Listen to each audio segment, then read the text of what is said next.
तिरिया जन्म दिहलु काहे ना दिहलु, तिरिया जन्म दिहलु काहे ना दिहलु, मन भावन ससुरार छठ मैया, महिमा बारा उर्वा पार। पहिले पहिले हम कोइनी, छठ मैया बरत तोहार। करिहा क्षमा छठी मैया, भूल चुक गलती हमार। तो हम कहे भी कि आप भोजपुरी गा लेती हैं, इसका मतलब हम ऐसे भोजपुरी में लिख देंगे, हमको तो भोजपुरी आता नहीं है। तो वो बोली कि नहीं, आप कोशिश कीजिए, हो सकता है लिख लें। तो समझे कि भोजपुरी लिखने के लिए प्रेरणा भी उन्होंने ही दी, मैंने एक उत्साह जगाया कि नहीं आप चाहिएगा तो लिख लीजिएगा। संजोग कहिए कि मैं लिखा तो कटा नहीं, एक शब्द नहीं उसका बदलाया। सकल जग तारिणी है छठी माता, सबक शुभ कारिणी है छठी माता।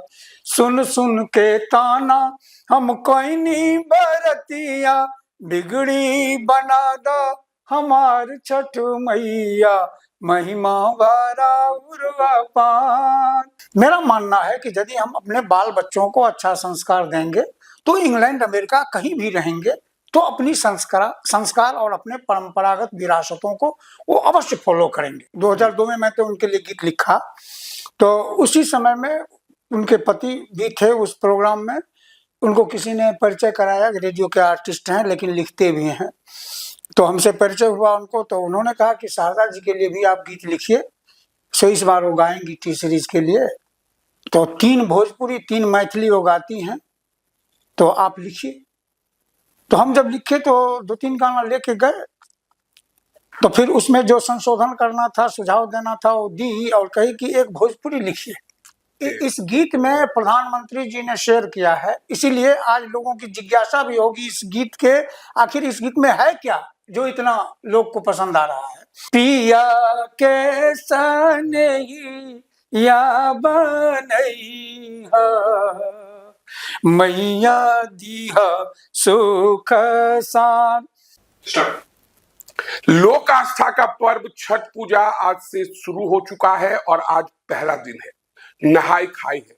लेकिन आज शारदा सिन्हा, जो कि बिहार की बेटी, मिथिला की लाडली और संपूर्ण भारत की स्वर कोकिला शारदा सिन्हा की आज पहली पुण्यतिथि है। आज देश के प्रधानमंत्री आदरणीय नरेंद्र मोदी ने उन्हें श्रद्धांजलि देते हुए उनके द्वारा गाए गए गीत को फेसबुक पर शेयर किया है। गीत के बोल हैं, पहिले पहिले हम कैनी छठ मैया बरत त्योहार। हमारे बगल में वरिष्ठ गीतकार हृदय नारायण झा जी बैठे हुए हैं, जिन्होंने इस गीत को लिखा और इनका सौभाग्य कहें कि शारदा सिन्हा ने इनके अधिकांश गाने को गाया है।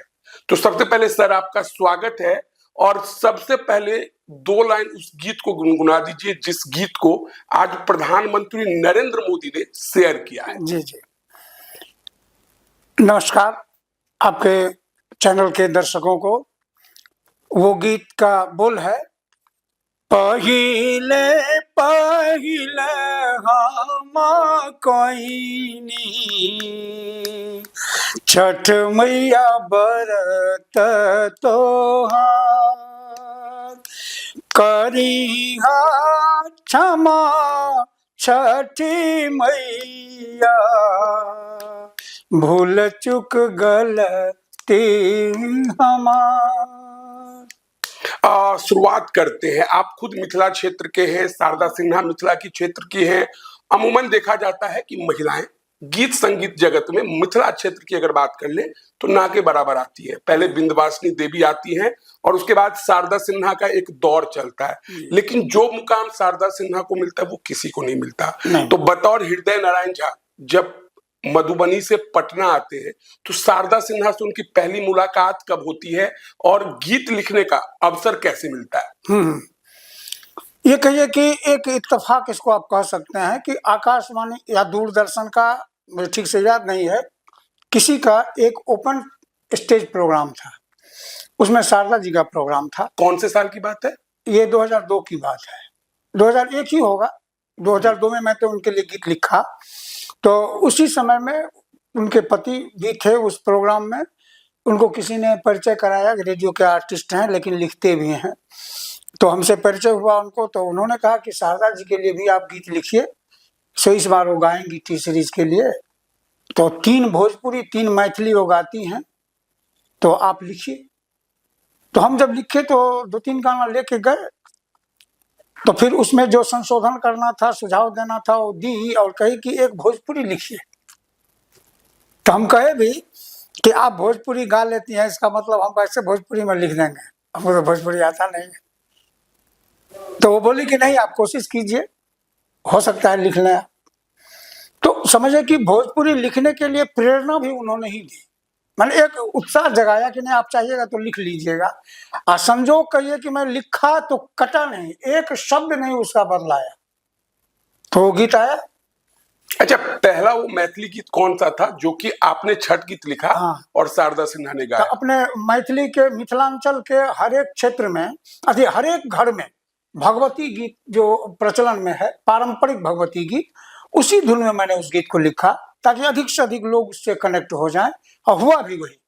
उस गीत का बोल था, सकल जग तारिणी है छठी माता, सभक शुभ कारिणी है छठी माता, जल थल वायु अग्नि में अही माँ, अही गगन के आधार, सकल जग तारिणी है छठी माता, सबक शुभ कारिणी है छठी माता।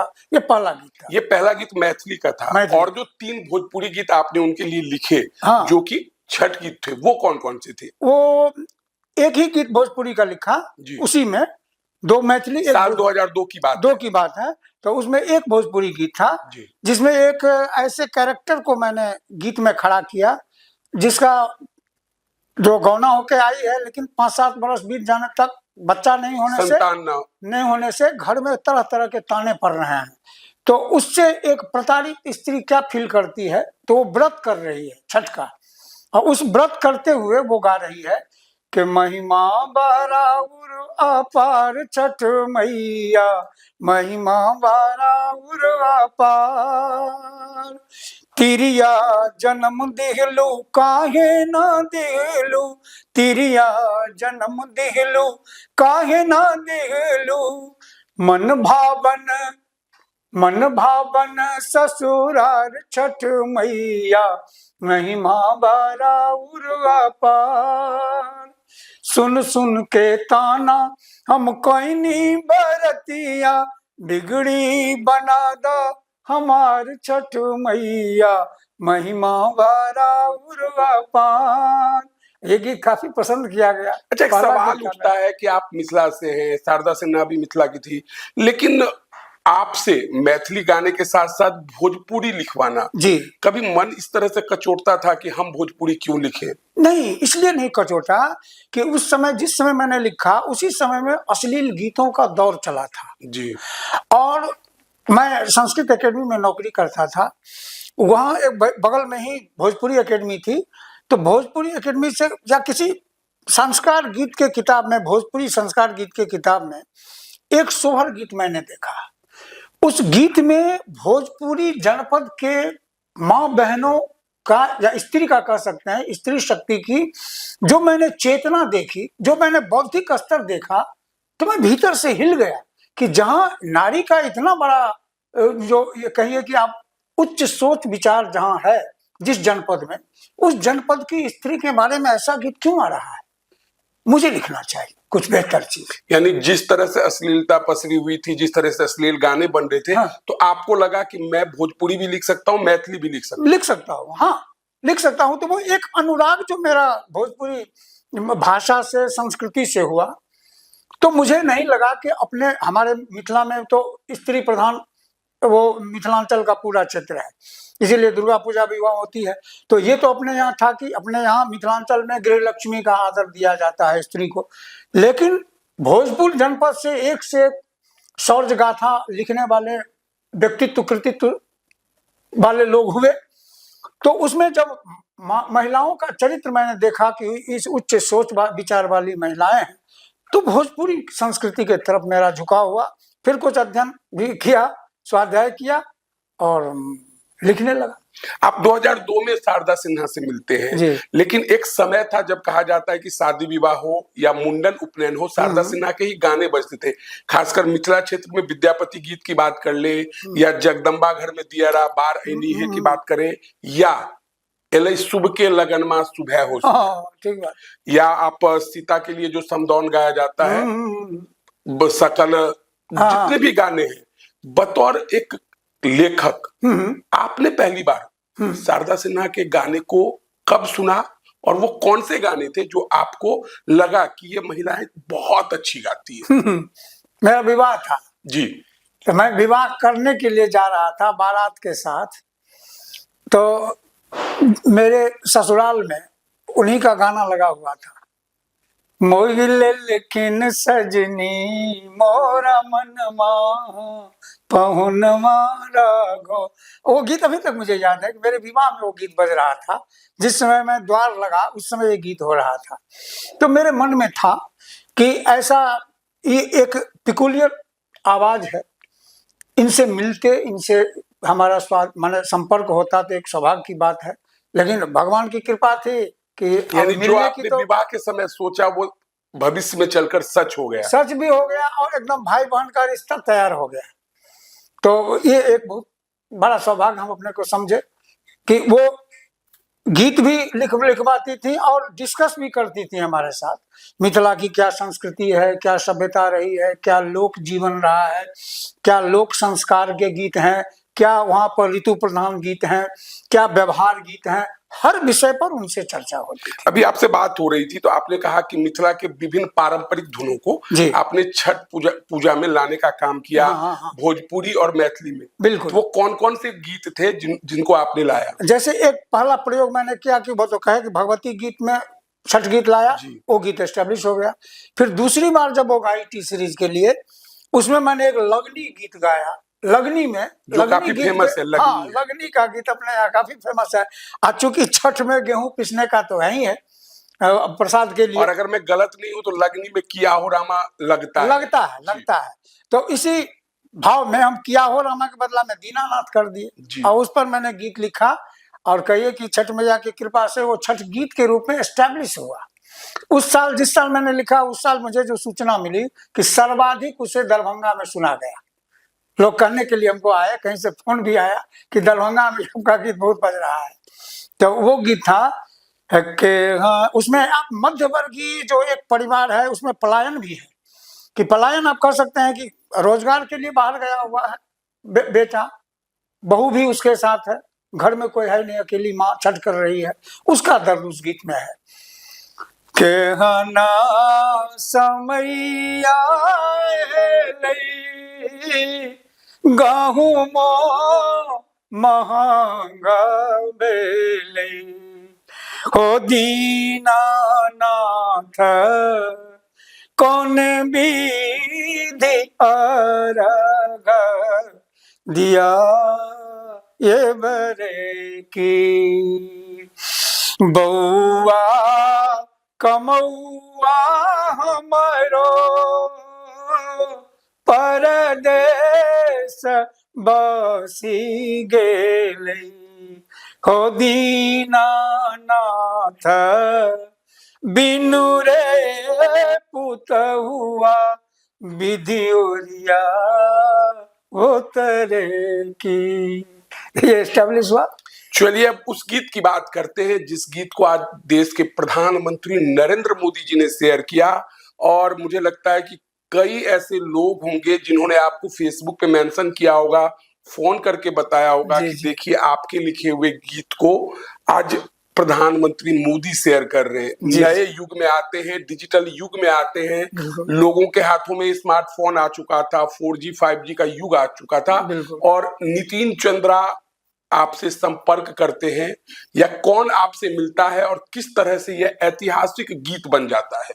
ये 2015 की बात है। 14 में लोकसभा चुनाव होता हाँ। है, नरेंद्र मोदी जी प्रधानमंत्री मंत्री बन चुके बनते हैं। 15 में उनसे मेरी बातचीत हुई गीत लिखाने का, तो 15 के लास्ट में ये गाना हमने लिखा था उनके लिए। संपर्क किसने किया? शारदा सिन्हा जी ने किया? शारदा से उन्हीं का फोन आया था जी। कि इस बार हम गाना चाहते हैं, आप आइए। उनका या उनके पति का किसी का फोन आया था, आइए इस बार गाना, एक डिजिटल वीडियो का प्रोग्राम है या कुछ करने की बात है, एक गाना लिखाया जाए। तो हम गए, तो उसमें मेरा ही एक भी कहना था कि देखिए आजकल कहीं प्रोग्राम होता है किसी कॉलेज में या कहीं भी, तो एक भाषा चल पड़ी है कि आजकल का नौजवान, आजकल की पीढ़ी अपने परंपरा को नहीं समझती है, परंपरा को नहीं मानना चाहती है, ये सब चीज। तो दीदी मैं इस बात से सहमत नहीं हूँ। मेरा मानना है कि यदि हम अपने बाल बच्चों को अच्छा संस्कार देंगे तो इंग्लैंड अमेरिका कहीं भी रहेंगे तो अपनी संस्कार और अपने परंपरागत विरासतों को वो अवश्य फॉलो करेंगे। तो इस भाव का कुछ लिखा जा सकता है, तो क्या लिखिए। उसी पर लिखाया हो गाना कि पहिले पहिले हम कईनी छठ मैया व्रत तोहार। अब उसके बाद जब गीत बन गया तो म्यूजिक वगैरह सब बनने के बाद शायद उनका नितिन चंद्रा जी से अपनी वो कुछ बात हुई होगी, तब नितिन चंद्रा जी के पास हो गया।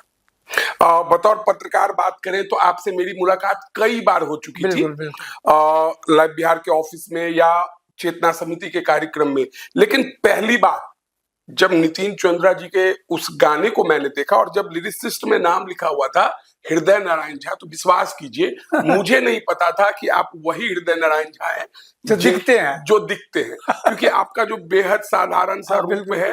और यही मेरा अगला सवाल है कि इसे विडंबना कहा जाए कि क्या कहा जाए कि जिस लेखक ने शारदा सिन्हा के लिए कई गीत लिखे वे डिजिटल युग से पहले गुमनामी में क्यों रहे? देखिए उसका एक कारण ये था, मुझे कहने में कोई परहेज नहीं है कि मैं बहुत ही पुअर बिगिनिंग रहा, और पुअर बिगिनिंग हो करके ही कुछ ऐसा था कि मैं संघर्ष में फंसा। पुअर बिगिनिंग रहा, पोस्ट ग्रेजुएट करके मैं पटना आया था, विवाह मेरा हो गया था बहुत बड़े परिवार में, एक बहुत बड़े पॉलिटिकल फैमिली में, यहाँ उनके संबंधित में मेरा विवाह हुआ। और जिस परिवार में विवाह हुआ वो बहुत जमींदार परिवार से मेरा संपर्क था, उन लोगों का, मेरे ससुराल का। तो मैं जब आया यहाँ पर, मैं तो रेडियो भी पास किया, तो मेरे मन में एक ही भाव था कि ब्राह्मण होने के नाते ब्राह्मण की कोई कमी, उसकी आर्थिक कमी नहीं होती है, यदि उसमें विद्या हो तो वो सब चीज ठीक ठाक है। तो हमारा ये जो एक मन में भावना था, उसी भाव से मैं लग गया इसके पीछे। कहिए कि जो भी मैं लिख रहा हूँ, आज कर रहा हूँ, उसमें योग विद्या का बहुत बड़ा महत्व है। मैं योग साधक हूँ, मैं लगभग 52 वर्ष से, मेरा 64 वर्ष मेरी अवस्था हो गई है। मैं 12 वर्ष की अवस्था से योग अभ्यासी हूँ, जो आज तक हूँ। तो आपका क्या सवाल था? मेरा सवाल ये था कि इसे विडंबना कहा जाए कि क्या कहा जाए? विडंबना ये नहीं कह सकते। देखिए मैंने तो ये सोचा, इसमें एक और सवाल जोड़ते हैं। जोड़िए। पहिल जो गीत आपने लिखे उसके लिए आपको रॉयल्टी कितने मिला, और पहला गाना जो शारदा सिन्हा के लिए था उसके लिए मेहनताना कितना दिया? हाँ बिल्कुल बिल्कुल। तो ये देखिए इसमें ये हुआ कि चूंकि मैं अखबार, पहला सवाल का जवाब दे दूं कि मैं अखबार में पत्रकार भी, आज अखबार में पत्रकार के रूप में जुड़ा हुआ था, और मेरे चूंकि योग अभ्यासी में था, तो योग अभ्यास में हमारे गुरु जी भी कहते थे, जिस दिन उनके साथ बैठे, एक बार जाते जाते तक वो बोल ही देते थे कि सहज कठिन जग माही। सब चीज ठीक है, लेकिन सहज कठिन जग माही, सहज बनना सबसे बड़ा चीज है। आप योग साधना में हो, किसी साधना में हो, आपकी साधना तभी सफल मानी जाएगी जब आप सहज होते हैं। मैंने उस गुरु के भाषा को अंगीकार कर लिया, मैं कहीं भी कठिन हुआ ही नहीं। शारदा जी के लिए गीत लिख रहा हूं, मैं कहीं शेयर नहीं यानी करता। आपके लिए लगा कि सिर्फ लिख रहे हैं यही बहुत बड़ी बात है। लिखना है मतलब लिखना है। लिखना है मतलब लिखना है, और लोग जब सुन रहे हैं, मेरे कान तक आ रही है, तो हम आनंदित हो रहे हैं। यानी इस बात को लेकर ही खुश हैं कि हृदय बाबू का गीत हाँ, शारदा सिन्हा जी गा रही है, गांव-गांव में बज रहा है। और जहां लोग शारदा सिन्हा से बात करने के लिए तरस रहे हैं, वहां शारदा सिन्हा का फोन मुझे आ रहा है। हम लोग बैठ रहे हैं, हमारे लिए नाश्ता पानी बनता है, हमारे लिए घर जैसा वातावरण है, तो उसको हम एक सौभाग्य मानते हैं। अच्छा, ये जो गीत है पहली बेर वाला, हाँ। उसके बाद आपके जीवन में बदलाव क्या आया? देखिए, वो गीत जो बहुत ज्यादा लोकप्रिय हुआ, क्योंकि आज में जब इस गाने को मैंने कई बार देखा है, और आज जब प्रधानमंत्री नरेंद्र मोदी ने उन्हें शेयर किया था, और जब मैंने उस पर क्लिक किया तो 96 मिलियन व्यूज ऑलरेडी हो चुके थे। हाँ, बिल्कुल। यानी 96 गुने 10 लाख, 1 मिलियन बराबर 10 लाख, उतने लोगों ने उसे प्यार दिया है, जो अपने आप में एक रिकॉर्ड है। भोजपुरी की अगर हम बात करें तो अश्लील गानों की बात हम नहीं करते, वो भले 500 मिलियन चल जाए, लेकिन यह गाने ऐसे हैं जो लगता है कि हम पटना में हैं, कोई मुंबई में है, कोई लंदन में है, और छठ पूजा है जो लोगों को कनेक्ट करता है। 2 दिन की छुट्टी लेकर भी लोग गाँव आते हैं। इस गीत में प्रधानमंत्री जी ने शेयर किया है, इसीलिए आज लोगों की जिज्ञासा भी होगी इस गीत के, आखिर इस गीत में है क्या जो इतना लोग को पसंद आ रहा है। तो जो प्रधानमंत्री जी शुभकामना व्यक्त किए हैं वो बिल्कुल समीचीन है। वो उस गीत का जो विषय वस्तु है वो संपूर्ण विश्व के छठ व्रतियों के लिए पक्ष में, छठ व्रतियों के हित में है। हर एक छठ व्रती की इच्छा ये होगी कि मेरे घर में जो बाल बच्चे हैं उनको ममता मिले, दुलार मिले, प्यार मिले, सबका प्यार दुलार मिले। तो सबका प्यार दुलार बच्चा को उसी घर में मिलता है जिस घर में पति पत्नी संबंध मधुर हो, जिसमें माता पिता रोगग्रस्त नहीं हो, जिसमें कोई केस मुकदमा, कोई जमीन जायदाद का लफड़ा नहीं, खुशहाली हो जिस घर में, उसी घर में बच्चों को ममता दुलार मिलता है।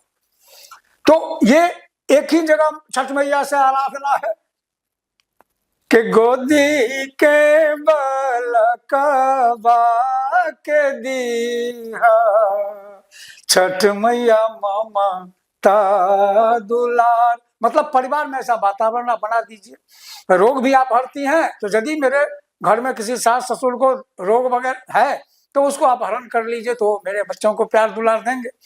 और उसके आगे जो लाइन है वो संपूर्ण विश्व में स्त्री पुरुष संबंध की मधुरता का द्योतक है। पिया के सनही या बनई मैया दीहा सुख सान।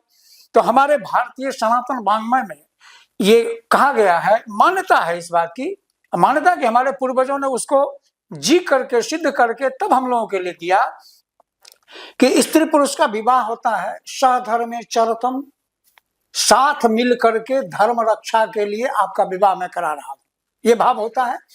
तो उसमें मधुर मिलन जो होता है उसके लिए अपने मिथिलांचल में 4 दिन का समय रहता है, चतुर्थी का। उस चतुर्थी का क्यों होता है तो उसके लिए दिया गया कि मधुर मिलन जो है वो रति भाव है।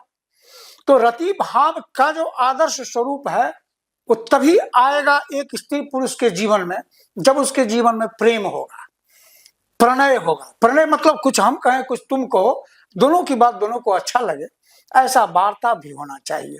फिर मान होना चाहिए। मान सम्मान का मतलब यह है कि कुछ ही बात पर में मान लीजिए कोई डिफरेंस हुआ, हम रूठ गए, पत्नी रूठ गई तो पति मनाया, पति रूठ गया पत्नी मनाई। ये पहले खूब होता था। कोई नहीं रूठने पर मानती थी तो अब मान लीजिए कि माँ रूठ गई है तो पोता जिस घर में है तो कहता था जाओ दादी को मना। तो ये मनाने, रूठने मनाने से थोड़ा और प्रेम बढ़ गया। उसके बाद था स्नेह। कोई तकलीफ हो गया, कोई दुख आ गया तो माथा सहला दिए, देह दबा दिए, कुछ किए, तो ये स्नेह था। तो पिया के सनहिया बनैया वीडियो में देखिएगा कि वहां जो पति है वो माथा सहला रही है व्रती को कि एक तो भूखी है, प्यासी है, छठ व्रत कर रही है। और मॉडर्न एज की महिला है, अभी कम उम्र की है, उसने छठ कर लिया है तो चलो इसकी हम थोड़ा सेवा कर देते हैं, स्नेह किया। तो इसमें यह भी चीज संदेश जाता है कि भगवान करें छठी मैया की कृपा से जितने दंपति हैं संसार में, सभी दंपति के जीवन में पति का स्नेह पत्नी को मिले। तो इसमें भाव भरा हुआ है, इसीलिए ये गीत इतना लोकप्रिय हो। अब साल 2025 में आते हैं। आइए, कल्पना पटवारी के साथ आपकी मुलाकात होती है, हम भी वहां पर थे और उसी दिन पता चल गया कि इस बार कुछ नया हो रहा है। तो 2025 में क्या कुछ नया हो रहा है छठ पूजा को लेकर? हाँ, छठ पूजा को लेकर के देखिए, वो संजोग कहिए ऐसा कि उन्होंने मुझसे पारंपरिक गीत कुछ लिया था, हो सकता है आजकल में वो पब्लिश भी हो जाए, लेकिन एक सागर सरगम म्यूजिक के लिए मैंने गीत लिखा था। उसको जब पता चला कि मेरी बातचीत हुई है कल्पना पटवारी जी से, मेरे संपर्क में वो आई हैं, तो उन्होंने ही मुझसे कहा कि गुरुजी कल्पना जी को कहिए ना, हमारा ये गीत आप जो लिखे हैं वो गीत वही गाएं। तो ऐसे चर्चा हुई, होगा गाना, वो गीत गाई है तो संजोग से बढ़िया रहा कि वो लोगों को पसंद आ गया। वो गीत बढ़िया गीत चल रहा है। थोड़े हमारे दर्शकों को एक लाइन तो सुनाई देंगे उसका। वो गीत है, वो लगेगा आपको कि हम कल्पना पटवारी के लिए ही जैसे लिखे, उन्हीं के लिए वो सुटेबल गीत है। वो नहाए खाए बारत ठान ली हो दीनानाथ, बरतिन पहोई ना सहाय, ये गीत गाई है। निपट नदान बानी बरतिन हो दीनानाथ, बेड़ा लगा दी पार, इस तरह का कुछ है। अच्छा, अब हृदय नारायण झा जी के गाने प्रिया मल्लिक गाती हैं, नहीं, कल्पना पटवारी प्रिया मल्लिक नहीं गाई है, प्रियंका सिंह गाई है। प्रियंका सिंह गाती है, कल्पना पटवारी गा रही है और तमाम बड़े रेशमी गाई है, रेशमी शर्मा गाई है, बड़े बड़े गायक और गायिका गा रही है। क्या अभी भी सदाव्रत में आप जिस तरीके से शारदा सिन्हा के लिए लिखते थे वैसे ही लिख देते हैं, या कुछ एक रेट है? एक रेट तो मैंने इसलिए फिक्स मैं ये नहीं कह रहा हूँ, रेट मैंने इसलिए फिक्स नहीं किया अपना कि जो लिखते हैं हम जिस भाव से लिखते हैं उस भाव की कोई कीमत नहीं है, लेकिन समझने वाले होने चाहिए ना दिमाग से, जिनका जो लगे कि भाई नहीं इसका हम क्या सम्मान देते हैं, तो सम्मान देने वाले भी कलाकार के लिए मैं लिखा, जिनके मान लिया जो भी दक्षिणा हो दिए, हम लगा कि नहीं ठीक है चलो कोई, यानी गायिका जो देती है आप रख लेते? हाँ, रख लेते हैं। अब जो है थोड़ा सा कुछ कोई यदि पूछ देता है तो हम कहते हैं कि आप क्या देना चाहते हैं बताइए, हमारा तो हम अपना रेट क्या आपको बता दें, तो उसी हिसाब से समझिए। लेकिन एक चीज हम आज भी मेंटेन किए हुए हैं कि कहीं से यदि कोई फोन किया मैं निराश नहीं किया। यानी इसका मतलब है हम अपने व्यूअर को कह देते हैं कि अगर कोई न्यू कमर गायक या गायिका इनके गीतों को गाना चाहते हैं तो वो आपसे संपर्क कर सकते हैं। बिल्कुल संपर्क कर सकते हैं, बशर्ते उनको ये होना चाहिए कि हमको इस गीत को गाने का भावना स्वर हो। हाँ बिल्कुल जी, गीत का दुरुपयोग नहीं हो। अब देखिए अभी जो गीत आया है, कल रिलीज हुई है रेशमी का गीत, 2 लाख से 2 लाख से ऊपर चला गया। एक लाइन गुनगुना दिया जाए रश्मि वाला। चराना शरणा छठी मैया, बरतिन मांगेली तोहार, यही गीत गाई है। चलिए अब अंतिम सवाल पर आते हैं। शारदा सिन्हा से शुरुआत हुई थी और शारदा सिन्हा की आज पहली पुण्यतिथि है। क्या कभी मन कचोटता है कि जिस शारदा सिन्हा ने गाया था कि पटना के घाट पर हमहू अरघिया देवे हे छठी मैया, क्या लगता है कि गंगा किनारे पटना में कहीं उनकी स्मारक बननी चाहिए थी, प्रतिमा लगनी चाहिए थी, ताकि लोगों को याद रहे? क्योंकि और शारदा सिन्हा की अगर बात करें तो उन्होंने हिंदी सिनेमा के लिए भी गीत गाए हैं, गजल भी गाया है, लेकिन छठ पूजा के साथ जो उनका लगाव था, मुझे लगता है कि विंध्यवासिनी देवी ने भी गाए, उनसे पहले भी गाए गए, लेकिन एक पहचान जो छठ और शारदा सिन्हा को है। तो क्या लगता है कि बिहार सरकार को गंगा घाट पर एक स्मारक बनाना चाहिए, उनकी प्रतिमा लगनी चाहिए? इससे बिहार की प्रतिष्ठा बढ़ेगी, इसलिए कि बिहार में जहां आज आप देखिएगा तो राजधानी सहित मैं कह रहा हूं संपूर्ण बिहार में सांस्कृतिक मंदी काल चल रहा है, उसमें दूर दूर तक कोई ऐसा संगीत के क्षेत्र में चरित्र नजर नहीं आ रहा है, खास करके स्त्री पात्र में, गायिकाओं में, जिनसे ये उम्मीद की जाए कि ये शारदा सिन्हा के रास्ता में चल के कुछ ऐसा हासिल करेगी, प्रतिभावान बहुत हैं। लेकिन अब देखिए, आप जो कहे छठ घाट पर मैं उनके स्मारक के बारे में, वो उसके लिए दो चीज मैं कहूंगा कि वो अद्वितीय अवदान है उनका, जो न भूतो, अब भविष्य में कौन होगा ये तो अभी नहीं कहा जा सकता, लेकिन हुआ नहीं कभी। प्लैटिनम डिस्क, जब मैं उनके लिए गाना लिखा उससे पहले उनको छठ में प्लैटिनम डिस्क मिल चुका था, अवार्डेड हो चुकी थी वो प्लैटिनम डिस्क से। तो जो प्लैटिनम डिस्क छठ के लिए जिसको मिला, जिसने पद्म विभूषण जैसा सर्वोच्च सम्मान लोकगीत संस्कृति को दिलवाया, वो तो एक पहचान है बिहार के संस्कृति की, विशिष्ट उपलब्धि है। तो उसे सरकार को आदर सम्मान पूर्वक स्थापित करना चाहिए, राज्य की प्रतिष्ठा के हित में। शारदा सिन्हा के परिवार के हित में नहीं होगा, ना हमारे हित में होगा, ना आपके हित में होगा, वो बिहार की मर्यादा के हित में होगा, कि ताकि उनको देख करके लोग प्रेरित होंगे, गायक गायिका खास करके प्रेरित होंगे कि दीदी तो पद्म विभूषण दिला के चली गई बिहार को, देश स्तर पर नाम हुआ शारदा सिन्हा पद्म विभूषण बिहार की, तो हम भी कुछ प्रयास करें, नहीं पद्म विभूषण तो पद्मश्री भी बने, पद्म भूषण भी बने।